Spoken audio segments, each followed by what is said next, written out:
Yes class, आज हम करेंगे जी स्टार्ट अपना measures of central tendency. Statistics का चैप्टर नंबर 14 स्टार्ट किया हुआ था। ये measures of central tendency, this is the last topic of this chapter. Measures of central tendency, इसकी एक्सरसाइज है जी 14.4 और टॉपिक नंबर है 14.5 मेजर्स ऑफ सेंट्रल टेंडेंसी। अभी तक जो हमने राजी करा है वो क्या क्या कर चुके हैं जी। अभी तक हमने देखिए, सबसे पहले चैप्टर स्टैटिस्टिक्स का 14 नंबर स्टार्ट किया था और हमने ये सारी जो इंट्रोडक्शन पार्ट था, इंट्रोडक्टरी पार्ट था, वो रीड कर लिया था। सबसे फर्स्ट जो पॉइंट हमने किया था, जो डाटा कलेक्ट करने की जो फर्स्ट स्टेज होती है, that is known as collection of data. Various sources of collection of data, that is primary and secondary sources. उसी के साथ हमने जी 14.1 अपनी कंप्लीट की थी exercise. After that we have completed the presentation of data. 14.3 जो पॉइंट आपकी NCERT की सीबीएसई की बुक में गिवन है जी, presentation of data. Presentation of data means to say that first of all we will observe the data, कि data की जो डाटा गिवन है वो क्वांटिटी में लार्ज है, स्मॉल है, उसी के अकॉर्डिंग हम उसको टैबुलेट भी कर सकते हैं, टैबुलर फॉर्म में, फ्रीक्वेंसी फॉर्म में, अनग्रुप्ड, ग्रुप्ड फ्रीक्वेंसी डिस्ट्रीब्यूशन में। ठीक है जी, टैली मार्किंग करके, टैली बार्स मेंटेन करके, फ्रीक्वेंसीज फाइंड आउट करके, जो उन्होंने जितने भी पार्ट्स में आंसर हमसे पूछा है क्वेश्चंस में, उसका फिर हम आंसर्स देंगे। जैसे यहाँ पूछा है कि कितने प्लांट्स ने सर्वाइव करा, एग्जाम्पल नंबर 3, एग्जाम्पल नंबर 4 और जी एक्टिविटी 2, ये हम सब कंप्लीट कर चुके हैं और 14.2 भी एक्सरसाइज हमने कंप्लीट कर लिया। और थर्ड नंबर पे हमने करा था जी graphical representation of data. Very much interesting topic, graphical representation of data. देखो, graphical means through graphs. Data को अभी तक तो जो हमने प्रेजेंटेशन ऑफ डाटा करा था, इट मीन्स डाटा को प्रेजेंट करना, पर थ्रू टैबुलेशन के थ्रू, टैली मार्क्स के थ्रू, ठीक है, अरेंज करके, ऑर्गेनाइज करके, उसको डिस्क्रिप्टिव फॉर्म से, टेक्सुअल फॉर्म से टैबुलर फॉर्म में कन्वर्ट करके डिपिक्ट करना, रिप्रेजेंट करना। ग्राफिकल में हमने डिस्कस किए थे जी बार ग्राफ्स, हिस्टोग्राम्स। देखो, bar graphs only single type के होते हैं, हिस्टोग्राम्स यूनिफॉर्म इक्वल विड्थ और डिफरेंट विड्थ के, जो उनकी ब्रॉडनेस होती है बार्स की अलग अलग 2 टाइप्स के होते हैं। फ्रीक्वेंसी पॉलीगॉन्स हमने 3 टाइप्स के डिस्कस किए थे। फ्रीक्वेंसी पॉलीगॉन्स आपकी बुक में ही सब कुछ गिवन है जी। और एग्जाम्पल नंबर 6, ठीक है जी, एग्जाम्पल नंबर 6 में हमने क्या मेंटेन करना था, जस्ट यहाँ पे गिवन था जी बार ग्राफ मेंटेन करके चलना, तो ये भी हमने कंप्लीट कर लिया। इसी के साथ एक्टिविटी 3 जो कि पेज नंबर 249 पे है ये, और हिस्टोग्राम्स भी हमने कंप्लीट कर लिया। और ये जो यहाँ पे किंक्ड लाइन मेंटेन की जाती है, that is also known as break line, kinked line, ये सब कुछ हम कर चुके हैं जी। और फ्रीक्वेंसी पॉलीगॉन्स, डाटा रिप्रेजेंट करने के लिए, ग्राफिकल वे में डाटा को रिप्रेजेंट करने के लिए लास्ट टाइप दी हुई है आपकी बुक में। वैसे तो there are so many types, we will represent the data through graphical, pictorial, visualisation और जी डायग्रामेटिकल वे में, फ्रीक्वेंसी पॉलीगॉन। बट आपकी बुक में जस्ट ओनली 3 टाइप्स दिया हुआ है, पर हम ओजाइब्स के थ्रू, लॉरेंज कर्व के थ्रू, वैसे भी हम अपना डाटा रिप्रेजेंट कर सकते हैं ग्राफिकल वे में। आपकी बुक में गिवन है बार graphs, histograms and frequency polygons. ये भी हमने कर लिया था जी। फ्रीक्वेंसी पॉलीगॉन की ये पेशान है मिड पॉइंट से फाइंड आउट करके, और हमने जी करा था एग्जाम्पल नंबर 8 भी कंप्लीट कर लिया था, उसका सोल्यूशन डन। ठीक है जी, ये नेगेटिव जो 3 टाइप्स के दिए हैं ना, ये नेगेटिव में चली जाती है, जो उसको बोला जाता है सेकंड टाइप। थर्ड टाइप होती है ओनली हिस्टोग्राम्स ना यूज़ करके ओनली फ्रीक्वेंसी पॉलीगॉन्स ड्रॉ कर दी जाए और उनके कोऑर्डिनेट्स फाइंड आउट किए जाते हैं। एक्स एक्सिस के ऊपर कहाँ एग्जिस्ट कर रहा है डाटा, और वाई एक्सिस के ऊपर, फिर उनको लाइन सेगमेंट्स के थ्रू उनकी frequency polygon complete frequency polygon बना दी जाती है। Complete means to say that from A से स्टार्टिंग करेंगे, ABCDEFGH। ए और एच का डाटा गिवन नहीं होता, बट हमने उनके जो हॉरिजॉन्टल एक्सिस होती है, एक्स एक्सिस होती है, वहाँ से फाइंड आउट करने होते हैं मिड पॉइंट्स, क्योंकि ये स्टार्टिंग पॉइंट है और एंडिंग पॉइंट है। ए को हम प्रीसीडिंग पॉइंट भी कह सकते हैं, एच को सक्सीडिंग। प्रीसीडिंग मतलब बी से जस्ट पहले, that is known as preceding point. Succeeding मतलब after, means to say that after G के बाद कौन सा पॉइंट फाइंड आउट करा हमने, एच। और हमेशा इसको अल्फ़ाबेट में ही डिपिक्ट करना है, यहाँ पे शो आउट करना, मार्किंग करनी है इनकी। और यहाँ पे बेटा एक बहुत ही इंपॉर्टेंट बात है जी, इनको क्लास मार्क भी बोला जाता है। ये बात ध्यान रखना आप, ये जो हमने ये मार्किंग फाइंड आउट करी क्लास मार्क, यहाँ पे देखिए आपके फॉर्मूला भी गिवन है, how we will find out the class mark. Class mark is equal to upper limit plus lower. Upper limit कौन सी थे 150, लोअर लिमिट कौन सी है इस क्लास इंटरवल की 140। हम जैसे एवरेज निकालते हैं, बेसिक बात ये है 140 प्लस 150 प्लस 140 अपॉन 2, ठीक है। इसी से हमारे पास क्या क्लास मार्किंग आती जाएगी। देखिए अगर वैसे हमने अब वर्बली करना है तो इनका बिल्कुल सेंटर का पॉइंट फाइंड आउट करते हैं और क्लास मार्क्स बनती जाती है। इसी क्लास मार्क्स को लेकर हम फ्रीक्वेंसी की वैल्यूज़ असाइन करते जाते हैं, यहीं से हमारा फ्रीक्वेंसी पॉलीगन बनता जाता है जी। और जी हमने 14.3 भी कंप्लीट कर लिया। 14.3 के बाद आज हम करने जा रहे हैं जी मोस्ट इम्पोर्टेंट, जो आपके बेटा 8th में भी करा था, जस्ट इंट्रोडक्टरी पार्ट करा था आपने, मीन मीडियन मोड क्या होता है। 8th 9th 10th 11th 12th, ठीक है, ये कॉन्टीन्यूसली चलता जाएगा। Measures of central tendency, meaning से ही जजमेंट भी होती है। सेंट्रल टेंडेंसी यानी कि हर एक सिंगल यूनिट को ऑब्जर्व ना करके हम कोई ऐसी रिप्रेजेंटेटिव वैल्यू फाइंड आउट कर ले जो होल डाटा को डिपिक्ट करती हो। जैसे कि हम कह देते हैं कि क्लास का एक मॉनिटर सिलेक्ट कर ले, वो पूरी क्लास के लिए उसका रिप्रेजेंटेटिव कहलाता है। उसी वे में देखिए यहाँ पे आपने जो मैंने यहाँ से पेंसिल के साथ अंडरलाइन किया है, आप भी वैसे ही प्रेफर करना अंडरलाइन करने की, बिकॉज ऑफ दैट ये कीवर्ड्स भी कहलाते हैं, इनको कीवर्ड्स भी बोला जाता है। और जो मेन लर्न करने वाले पॉइंट्स है जिससे हमें क्लैरिफिकेशन होती है, उन्हीं को अंडरलाइन किया है। Earlier in this chapter we represented the data in various forms through frequency distribution tables. देखो अभी जस्ट हम डिस्कस करके ही चुके हैं कि हमने अभी तक क्या क्या कुछ रीड कर चुके, पढ़ चुके, सॉल्व कर चुके। ये फिर से देखिए वही वाली, फिर बिल्कुल हायरार्की वही वाली सीक्वेंस फिर से डिस्कस करें कि अभी तक हमने डाटा किस किस वे में डाटा रीड करें, क्वेश्चन सॉल्व करें फ्रीक्वेंसी डिस्ट्रीब्यूशन टेबल्स के through, bar graphs, histograms and frequency polygons.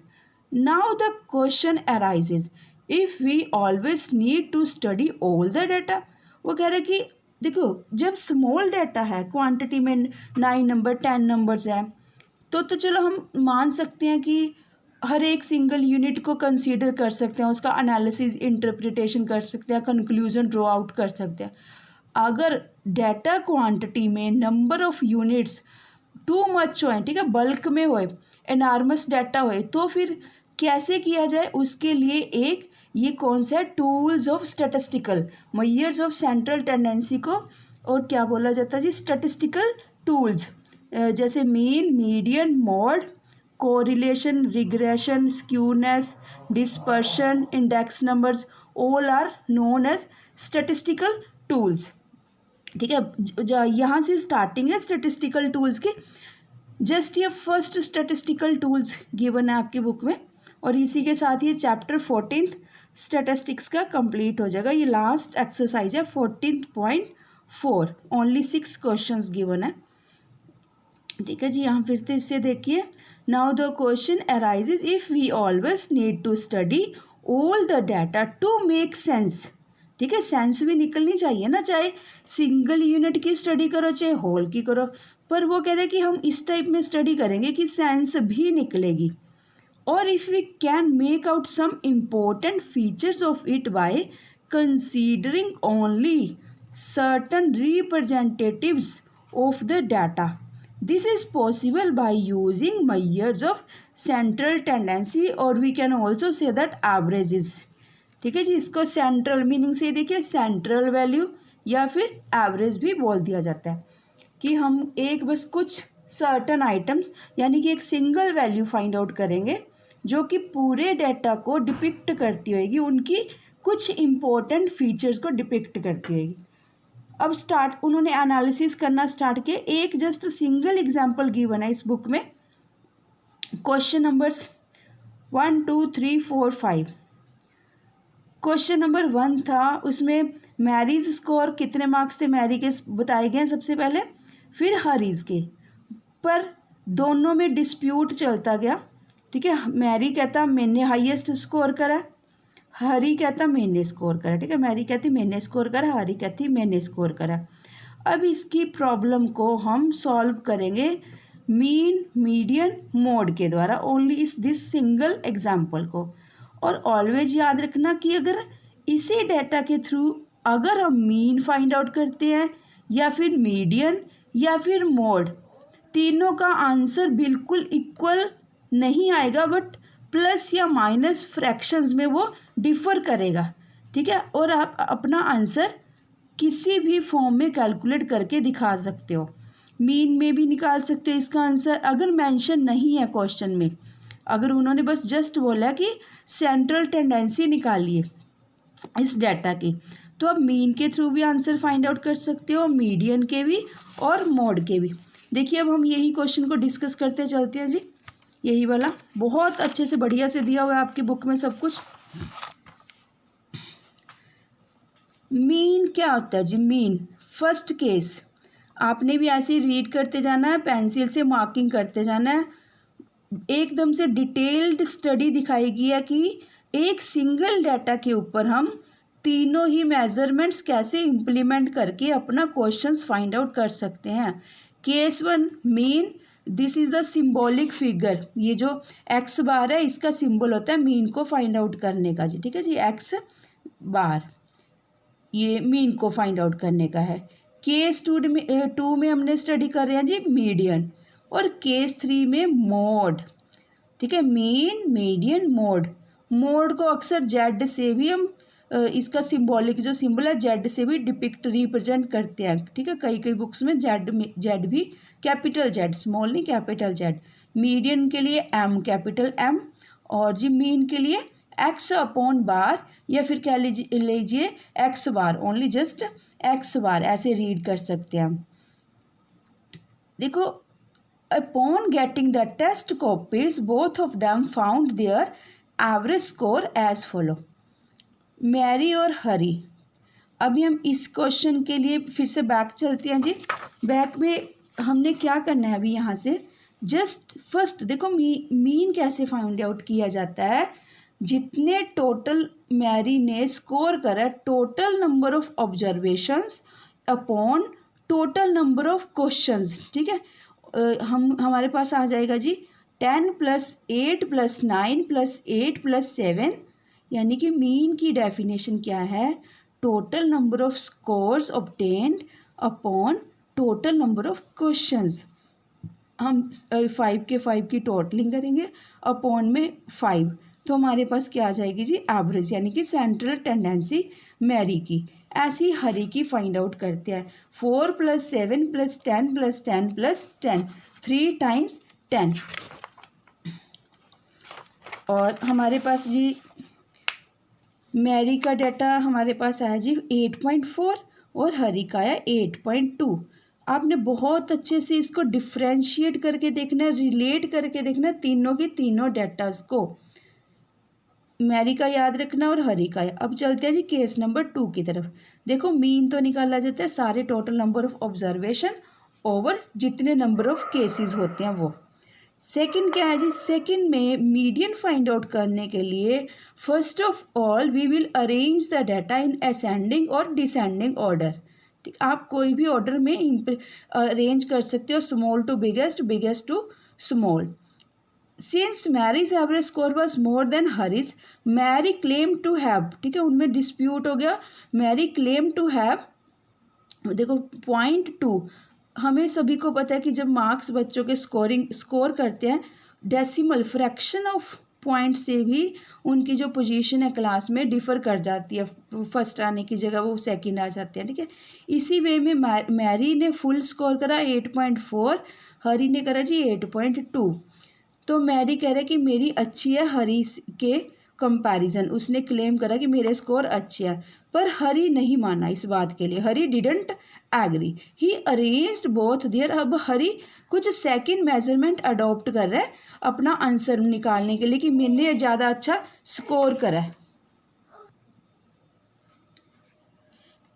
हरी कहना चाह रहा है कि मैं फिर से अरेंज करता हूँ data, he arranged both their scores in ascending order and find out the middle score as given below. जो मीडियन फाइंड आउट किया जाता है, डाटा को अरेंज किया जाता है फर्स्ट ऑफ ऑल असेंडिंग और डिसेंडिंग, फिर मिडल वैल्यू फाइंड आउट कर ली जाती है, ठीक है जी।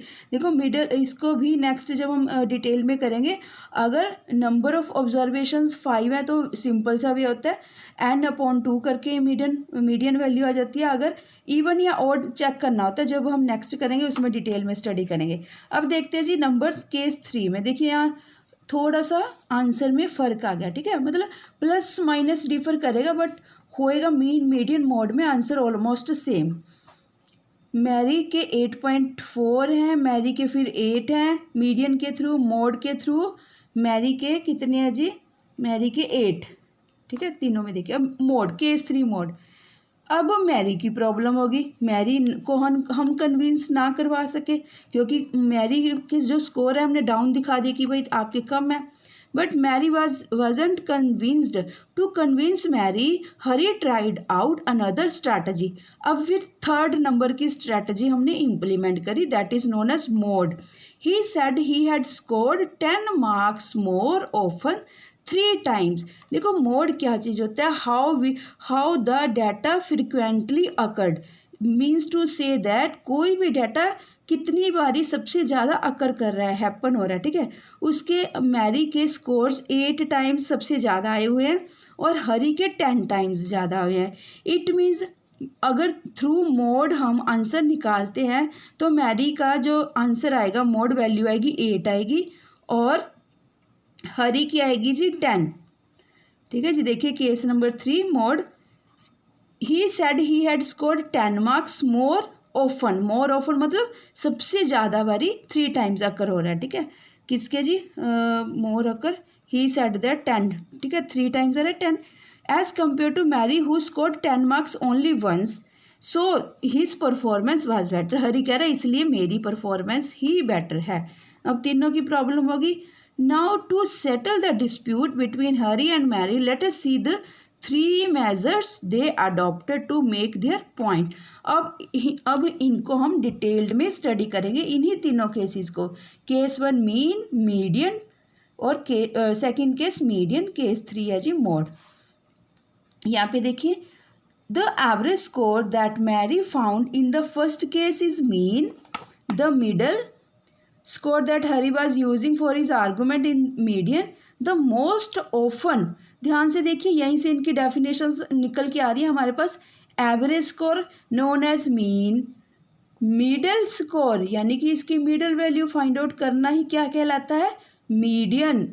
थर्ड क्या कह रहा है, मोस्ट ऑफन अकर्ड स्कोर, सबसे ज़्यादा बारी अकरिंग वैल्यू कौन सी है, दैट हरी यूज्ड, हरी ने वो वाली स्ट्रैटेजी अपनी इम्प्लीमेंट करी कि उसके जो मार्क्स हैं 10 टाइम्स है, यानी कि 3 टाइम्स हैपनिंग हो रही है, ठीक है, 3 टाइम्स 10 मार्क्स आए हैं, हाईएस्ट उसके आए हैं 10 marks, as compare to Mary, Mary के 10 टाइम्स सिर्फ सिंगल टाइम आए हैं 10 marks. Hari used in his second strategy is the mode. Done, यहाँ पे होगा जी मीन, मीडियन, मोड ऑब्जर्व करके आ गया हमारे पास। अब चलते हैं जी केस नंबर 1 को डिटेल्ड में डिस्कस किया गया। सबसे पहले तो यहाँ से इसकी डेफिनेशन है जी।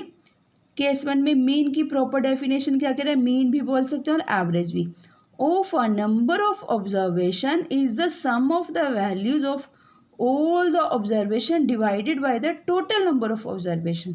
जस्ट बस सिंपल सी बात है, जितना डाटा गिवन है उसका सम अप करके ओवर में number of total number of observations कितनी है उसको डिवाइडेशन करके हमारे पास मीन की वैल्यू आ जाएगी। यहाँ पे देखिए एग्जाम्पल नंबर 10 में इसको डिनोटेड कैसे किया जाता है, एक्स अपॉन बार रीड एज एक्स बार, एक्स अपॉन बार बोल दीजिए या एक्स बार बोल दीजिए। एग्जाम्पल 10 देखते हैं जी। 5 people were asked about the time in a week they spent in doing social work in their community. They said, उनके आवर्स बताए गए कि कितने कितने घंटे उन्होंने काम किया, 10, 7, 13, 20 and 15 hours respectively. Find the mean और एवरेज। देखिए यहाँ पे गिवन है कि आपने मीन ही फाइंड आउट करना है, सो दैट हम मीन ही इम्प्लीमेंट करेंगे। In a week devoted by them for social work. Mean निकालिए जी, उन्होंने एवरेज कितना टाइम डिवोट किया। We have already studied in our earlier classes that the mean of a certain number of observations is equal to, ये formula बन गया, sum of all the observations upon total number of observation. To simplify our working of finding them, let us use a variable x. x जो x ठीक है superscript और subscript होता है। Subscript मतलब एक्स के पैर में आई गिवन है। आई क्या जी, आई एक ऐसी वैल्यू होती है जिसमें सबसे फर्स्ट टाइम आई में हम स्टोर करते जाएंगे 10, आई में फिर 7 मतलब 2 नंबर, आई फिर 3 number, 4th data, 5th data. आई एक वेरिएबल लिया जाता है, इन्होंने देखो लिखा हुआ है ना, let us use a variable x. X एक वेरिएबल लिया, हमने लास्ट डिस्कस किया था variable means to say that जो फिक्स वैल्यू नहीं होती, वेरी करती जाती है। एक्स में जैसे कंप्यूटर की कोडिंग में भी यही सिस्टम इम्प्लीमेंट होता है। कंप्यूटर जब भी अपना प्रोग्राम रन करता है पहले वो लूप चलाता है, एक्स की वैल्यू 10 उठा लेता है, नेक्स्ट टाइम 7, जैसे ही यूज़र इंस्ट्रक्शंस देता है उसी के अकॉर्डिंग वो वैल्यू उठाता जाता है। ऐसे ही देखिए जी, सबसे पहली बार एक्स आई 1, 2, 3 जितनी भी आइटम्स है वो स्टोर करके उसका सम अप करके अपॉन में 5 लगा के मीन की वैल्यू फाइंड आउट आ जाएगी जी। पर लिखना आपने ऐसे ही है, to denote the ith observations. Ith मतलब आई में पहले 1 मतलब फर्स्ट वैल्यू स्टोर करेंगे फिर second. In this case I can take the values from यानी कि number of observations. I1 means initial value, 5 means final value. इससे हमें पता लगता है कि हमारे पास टोटल 5 नंबर ऑफ ऑब्जर्वेशंस हैं। So our first observation is x1, second x2, third x3, fourth x4 till कब तक चलना है x5। डन। ऑल्सो x1, अब x1 के अंडर हम क्या असाइन करेंगे वैल्यू 10, x2 के अंडर 7, सभी को असाइन करके हम उसका फिर मीन कैसे फाइंड आउट करेंगे जी। इसका क्या फॉर्मूला बन जाता है हमारे पास, x1 plus x2 plus x3 plus x4 plus x5 upon में 5। This is the value of the mean यानी कि 13 इसका मीन आ गया। पर एक प्रॉब्लम ये आई, यहाँ तो देखिए जी ओनली 5 नंबर ऑफ ऑब्जर्वेशंस थी, हमने टोटलिंग करी, जल्दी से हमारे पास आंसर निकल आया। अब यहाँ पे देखिए नाउ इन केस कहते हैं अगर लार्ज डाटा गिवन है तो क्या हम यही काम करते रहेंगे कि 30 के 30 जो भी ऑब्जर्वेशंस उनको सम अप करेंगे अपॉन 5 करेंगे, नहीं। तो उनके लिए एक इन्होंने और फॉर्मूला गिवन दिया हुआ है यहाँ पे, ठीक है जी। कौन सा है पहले हम रीड करते हैं। Now in case we are finding the mean time spent by 30 peoples. यहाँ तो सिर्फ 5 पीपल्स ने टाइम्स डिवोट किया था ना, सोशल कम्युनिटी में डिवोशन दिया था अपना। यहाँ 30 people in doing some social work writing. अब 30 को हम कैसे राइट करेंगे, x1 plus x2 x3 up to plus x30 means to say that plus plus क्यों लगाइए, जैसे सीरीज बनती है कोई, इनको प्लस करते जाएंगे। Would be A tedious job मतलब ये टाइम कंज्यूमिंग जॉब है, ठीक है। यहाँ तो 30 अगर 60 होते हैं क्या हम इतनी यहाँ तक सारा डाटा कैलकुलेट करते मतलब एडिशन करते जाते। ये टाइम कंज्यूमिंग जॉब है, इसलिए इन्होंने एक हमें फॉर्मूला ऑफर किया है। कौन सा? We use the Greek symbol sigma summation, ठीक है जी, समीशन भी बोलते हैं, सिग्मा भी बोलते हैं। Instead of writing x1 plus x2 plus x upon x up to x30 we write in this way sigma, ठीक है। टोटल नंबर ऑफ आइटम्स 30 यहाँ पे आएंगी जी। आई इज इक्वल टू इस वाले फॉर्मूला को एनालिसिस करना, ऑब्जर्व करना है। ये इसी वे में ही है जो हमने अभी ऊपर, अगर कम नंबर ऑफ ऑब्जर्वेशन है उसी वे में है, जस्ट इसका एक पैटर्न है प्रॉपर, उसी वे में ही हम लिखते जाएंगे। इसको रीड कैसे करना है? Which is read as the sum of x ith item. देखो समीशन क्या कहता है? The sum of x ith item. X ith, हमें एक्स आईएथ का कहाँ से पता लगता है कि आई की सबसे इनिशियल वैल्यू कहाँ से लेनी है? जो ये आई इज इक्वल टू 1 है, that is known as initial value. यानी कि एक्स आईएथ का मीन्स आई हम 1 से लेकर आई 30 तक चलेंगे, ठीक है। इससे क्या हुआ, हमारे पास जितना मर्जी क्वांटिटेटिव डाटा होता, ऑब्जर्वेशन होती, अगर 100 होते 30 की प्लेस पे हम instead of 30 we will write here 100, तो भी इसका मीनिंग यही बनता। वो समीशन करता जाता है बेसिकली। ये लूप है, फॉर लूप, वाइल लूप वगैरह जिस टाइप के होते हैं ना, उनको इनिशियल वैल्यू चाहिए होती है और फाइनल वैल्यू चाहिए होती है, और सिंबल, अर्थमेटिक सिंबल चाहिए होता है। अर्थमेटिक सिंबल उनको क्या मिल गया? प्लस, समीशन, ऑटो सम मिल गया। इनिशियल वैल्यू क्या मिल गई जी? 1, फाइनल वैल्यू 30, और एक उनको वेरिएबल चाहिए होता है जो फॉर लूप कंप्यूटर्स की कोडिंग में होते हैं। वेरिएबल क्या मिल गया उनको? एक्स में सभी वैल्यूज़ वो 1 बाय 1 सिंगल स्टेप्स में ऐड ऑन करते जाएंगे और 30 की 30 वैल्यूज़ का सम अप करते जाएंगे। देखिए इसको डिटेल में कैसे रीड किया जाता है।